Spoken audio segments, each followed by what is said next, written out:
Me elame keset tehisintellekti revolutsiooni, eks ole? Aga mis siis, kui ma ütlen teile, et kogu see miljarditesse ulatuv hüpe on ehitatud natuke valedele eeldustele? Tuleb välja, et on olemas üks varjatud matemaatiline piir. Nagu sein, mis ähvardab kogu selle peo peatada just siis, kui asi kõige põnevamaks läheb. Vaatama, milles asi on. Ja siin see ongi. See salapärane ja uskumatult kallis võrrand ongi meie tänase uurimuse keskmes. See on justkui joon liivas, mis tähistab piiri, kui intelligentseks tehisintellekt üldse kunagi saada võib. Piir, mille ületamiseks on kulutatud sõna otseses mõttes miljoneid, aga mis on siiani jäänud, ületamatuks. Mis see täpselt on ja miks see nii oluline on? See ongi see suur küsimus, mis kummitab nii teadlasi kui ka investoreid. Kas me oleme tõesti teel mingi lõpmatu intelligentsuse poole või ootab meid ees ootamatu sein? Ausalt öeldes vastus sellele küsimusele määrab ära kogu tehisintellekti tulevikku. Okei, kogu see praegune tehisintellekti investeerimismaania põhineb tegelikult 3 suuren eeldusel. Esiteks, et targemad mudelid vajavad aina võimsamaid kiipe. Loogiline. Teiseks, et üha rohkem inimesi hakkab tehisintellekti oma igapäevaelus kasutama. Ka see peab paika. Aga siis on see 3. ja kõige olulisem eeldus, et tehisintellekti mudelid muutuvad eksponentsiaalselt targemaks. Aga mis siis, kui just see 3. samm on tegelikult see kõige hapram? Ja just see ongi meie tänase analüüsi fookuses. Et sellest probleemist aru saada, peame piiluma kapoti alla. Kuidas need suured keelemudelid, nagu näiteks GPT siis tegelikult mõtlevad? Sisuliselt, usu või ära usu, on kogu see maagia taandatav ühele asjale, sõnade ennustamisele. Nii lihtne see ongi. Kui sa kirjutad taevas on, siis mudelid nagu GPT on lihtsalt uskumatult osavad ära arvama, et järgmine sõna on suure tõelaususega sinine. See ongi nende põhioskus, nende intelligentsuse tuum. Kogu see protsess käib laias laastus 3 sammuga. Esiteks, keel lõutakse pisikesteks tükkideks, neid kutsutakse tokenetiks. Teiseks, igale sellisele tükile antakse koordinaadid ühes kujuteldamatus mitmemõõtmelises ruumis.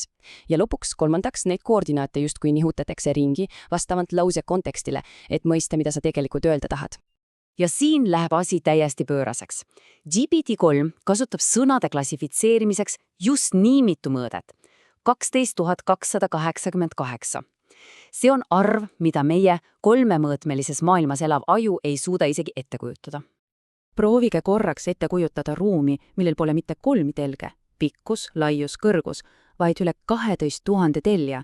Selles kujuteldamatus pilves on sarnase tähendusega sõnad nagu kuningas ja kuninganna üksteisele väga lähedal. Samas kui kuningas ja ütleme õun on teisest valgusaastate kaugusel, just niimoodi mõistabki masiin sõnade vahelisi seoseid. Okei, aga kuidas see mudel siis õpib? Parameetrite kaudu. Kõige lihtsam on mõelda neist kui miljarditest pisikestest nuppudest hiiglaslikul segamispuldil. Iga kord, kui mudel teeb vale ennustuse, keerab ta neid nuppe natukene, et järgmine kord paremini ära arvata. See ongi tegelikult katse-eksituse meetod, aga lihtsalt täiesti absurdsel skaalal. Ja siin näeme selle skaala tegelikku ulatust. Ainuüksi GPT-3 mudelil, mis on tänapäeval juba vana mudel, oli 175 miljardit sellist nuppu. See on lihtsalt hoomamatu arv ühendusi, mida kõiki treeniti ainult selleks, et ennustada, mis on järgmine sõna lauses. Nüüd, kui me mõistame seda tohutut skaalat, saame lõpuks küsida, miks lihtsalt nuppude arvu suurendamine meid enam edasi ei vii, kus täpselt jõuab see meetod oma fundamentaalse piirini. Ja siin põrkumegi otse vastu seina, hüppe ja tegelikkuse vastu. Lootus oli, et tehes mudeleid aina suuremaks, muutuvad need eksponentsiaalselt targemaks. Aga tegelikkus näitab midagi hoopis muud. Iga uus investeering annab aina vähem tulemusi tagasi. See on natuke nagu pumpata rehvi, mis on juba peaaegu täis. Iga uus vajutus annab järjest vähem ja vähem juurde. See graafik siin illustreerib seda probleemi ideaalselt.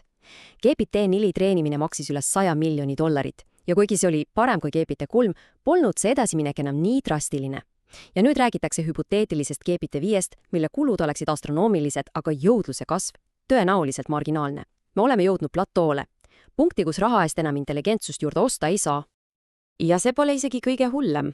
Lisaks sellele, et meil on sein ees, hakkab meil ka kütus otsa saama. Inimkond pole lihtsalt tootnud piisavalt kvaliteetset teksti, pilte ja muud sisu, et toita neid aina näljasemaid mudeleid. Põhimõtteliselt me oleme terve interneti juba läbi lugenud ja tühjaks söönud. Aga see ei ole loo lõpp. Tegelikult on see uue algus, sest ühe tee lõpp sunnib teadlasi leidma uusi, palju kavalamad lahendusi. Fookus liikub toorelt jõult puhtale nutikusele. Ja selle uue lähenemise nimi on mõttekäigu ahel ehk chain of thought. Idee on selles, et selle asemel, et sundida mudelit vastust kohe välja sülitama, õpetatakse seda probleemi samm-sammult lahti harutama. Näiteks matemaatikaülesande pool ei anna see kohe vastust, vaid näitab, kuidas ta selleni jõudis, jälgindades justkui inimlikku loogikat. Mis siis? See on otsustav muutus. Me liigume eemale toorest mustrite sobitamisest ja lähemale simuleeritud mõtlemisele. See on üleminek papagolt, kes lihtsalt kordab sõnu mõtlejale, kes proovib neist ka aru saada. Jah, see on aeglasem, aga tulemused on oluliselt täpsemad ja usaldusväärsemad. Ja viimases osas vaatamegi, mida need uued arengud tähendavad nende oskuste jaoks, mida me veel hiljuti pidasime ainulaadselt inimlikeks. Kuigi tehisintellektil on endiselt raskusi sellistes valdkondades nagu tervemõistus ja päris ehtne loovus, peame olema ausad, see nimekiri muutub iga aastaga aina lühemaks. Asjad, mida me pidasime võimatuks automatiseerida, nagu kunst, muusika või isegi teaduslikud avastused, on nüüd järsku masinatele käeulatuses. Ja see viib meidki lõpliku ja üsna provokatiivse mõtteni. Tundub, et me nihutame pidevalt intelligentsuse väravaposti edasi. Aga mis juhtub siis, kui meil pole seda enam kuhugi nihutada? Küsimus pole enam ammu kas, vaid millal. Ja selle mõttega on meil kõigil vaja tegelema hakata.